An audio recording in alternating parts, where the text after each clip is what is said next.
വഖഫ് ബില്ലുമായി ബന്ധപ്പെട്ട് പാർട്ടിക്കുള്ളിൽ വർദ്ധിച്ചുവരുന്ന ഭിന്നത ബീഹാർ മുഖ്യമന്ത്രി നിതീഷ് കുമാറിന് തലവേദനയാകുന്നു. കഴിഞ്ഞ പാർലമെന്റ് സമ്മേളനത്തിൽ ബിജെപി നേതൃത്വം നൽകുന്ന എൻഡിഎ സർക്കാർ കൊണ്ടുവന്ന ബിൽ സഭയിൽ ജെഡിയു പിന്തുണച്ചിരുന്നു. എന്നാൽ ഇതിന് വിരുദ്ധമായി പാർട്ടിക്കുള്ളിൽ നിന്ന് തന്നെ എതിർപ്പുകൾ ശക്തമാവുന്ന കാഴ്ചയാണ് ഇപ്പോൾ കാണാൻ കഴിയുന്നത്. ഈ പുതിയ നിയമവുമായി ബന്ധപ്പെട്ട് ജെഡിയുവിലെ ചില നേതാക്കൾ ആശങ്ക അറിയിച്ചിട്ടുണ്ട്. എന്നാൽ ബില്ലിനെ അനുകൂലിച്ചും നേതാക്കൾ രംഗത്ത് വരുന്നുണ്ട് എന്നതാണ് മറ്റൊരു ശ്രദ്ധേയമായ കാര്യം. മുതിർന്ന ജെഡിയു നേതാവും കേന്ദ്രമന്ത്രിയുമായ രാജീവ് രഞ്ജൻ സിംഗ് ലോക്സഭയിൽ ബില്ലിന് പിന്തുണ നൽകിയ വേളയിൽ വഖഫ് ബോർഡുകളുടെ പ്രവർത്തനത്തിൽ സുതാര്യത കൊണ്ടുവരാനാണ് ഇതിലൂടെ ലക്ഷ്യമിടുന്നതെന്നും മുസ്ലിം വിരുദ്ധമല്ലെന്നും വ്യക്തമാക്കിയിരുന്നു. രാജ്യത്തുടനീളം 7 ലക്ഷം ഏക്കറുകളിലായി വ്യാപിച്ചു കിടക്കുന്ന വഖഫ് ബോർഡുകളുടെ ഭൂമി പിടിച്ചെടുക്കാനുള്ള ശ്രമമാണ് ബില്ലിന്റെ പിന്നിലെ ഉദ്ദേശമെന്ന് ജെഡിയു നേതാവും മുൻ എംഎൽസിയുമായ ഗുലാം ഗൌസ് പ്രതികരിച്ചിരുന്നു. ഒരു പടി കൂടി കടന്ന് ബിജെപി മുസ്ലിം സമുദായത്തിനെതിരായി പ്രവർത്തിക്കുകയാണെന്നും അദ്ദേഹം ആരോപിച്ചിരുന്നു. കൂടാതെ മറ്റൊരു ജെഡിയു നേതാവും ബീഹാർ മുഖ്യമന്ത്രി നിതീഷ് കുമാറിന്റെ പ്രധാന അടുപ്പക്കാരിൽ ഒരാളുമായ വിജയ് കുമാർ ചൌധരി വഖഫ് ഭേദഗതി ബിൽ 2024 സംയുക്ത പാർലമെന്ററി കമ്മിറ്റിയുടെ പരിശോധനയ്ക്ക് അയച്ച കേന്ദ്ര സർക്കാരിന്റെ തീരുമാനത്തെ അഭിനന്ദിച്ചുകൊണ്ട് രംഗത്ത് വന്നിരുന്നു. തുടക്കം മുതൽ തന്നെ ന്യൂനപക്ഷ സമുദായത്തിന് ബില്ലിനെ കുറിച്ച് കാര്യമായ ആശങ്കകൾ ഉണ്ടായിരുന്നു.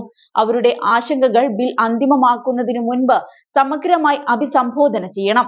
വഖഫ് ഭേദഗതി ബിൽ 2024 ജെപിസിയുടെ സൂക്ഷ്മ പരിശോധനയ്ക്ക് അയക്കാനുള്ള കേന്ദ്ര സർക്കാരിന്റെ തീരുമാനത്തെ ജെഡിയു സ്വാഗതം ചെയ്യുന്നുവെന്നായിരുന്നു അദ്ദേഹം പറഞ്ഞത്. ഈ വിഷയത്തിൽ പാർട്ടിക്കുള്ളിലെ ഭിന്നത കണക്കിലെടുത്ത് ആഭ്യന്തര പ്രശ്നങ്ങൾ പരിഹരിക്കാനും വിഷയത്തിൽ ഏകീകൃത നിലപാട് ഉണ്ടാക്കിയെടുക്കാനും നിതീഷ് കുമാർ പാർട്ടി നേതാക്കളുമായി ചേർന്ന് നിർണായക യോഗം വിളിച്ചേക്കുമെന്നാണ് കരുതുന്നത്. നിലവിലെ സാഹചര്യത്തിൽ എൻഡിഎയെ പിണക്കാതെ തന്നെ മുന്നോട്ടു പോകാനായിരിക്കും ജെഡിയു ശ്രമിക്കുക. ഈ വ്യാഴാഴ്ചയാണ് വഖഫ് ഭേദഗതി ബിൽ പാർലമെന്റിൽ അവതരിപ്പിച്ചത്. എന്നാൽ ഇതിനു പിന്നാലെ പാർലമെന്റ് ചൂടേറിയ സംവാദത്തിന് വേദിയായിരുന്നു. തുടർന്നാണ് ബിൽ ജെപിസിക്ക് വിടാൻ തീരുമാനമായത്. ഭരണഘടനയ്ക്കെതിരാണെന്നും മുസ്ലിങ്ങളെ ലക്ഷ്യമിട്ടുള്ളതാണെന്നും പ്രതിപക്ഷം ആരോപിക്കുമ്പോൾ ആരാധനാലയങ്ങളുടെ പ്രവർത്തനത്തെ ബിൽ ബാധിക്കില്ലെന്നാണ് സർക്കാർ പറയുന്നത്. അതേസമയം വഖഫ് ഭേദഗതി ബിൽ രാജ്യസഭയിൽ അവതരിപ്പിക്കുന്നത് മനഃപൂർവ്വം വൈകിപ്പിക്കാൻ കേന്ദ്ര സർക്കാരിന്റെ ചില നീക്കം നടക്കുന്നുവെന്ന വാർത്തയും വന്നിരുന്നു. ബജറ്റ് സമ്മേളന കാലയളവിൽ തന്നെ ബില്ലുകളുടെ കോപ്പി കേന്ദ്രം എംപിമാർക്ക് കൈമാറിയിരുന്നു.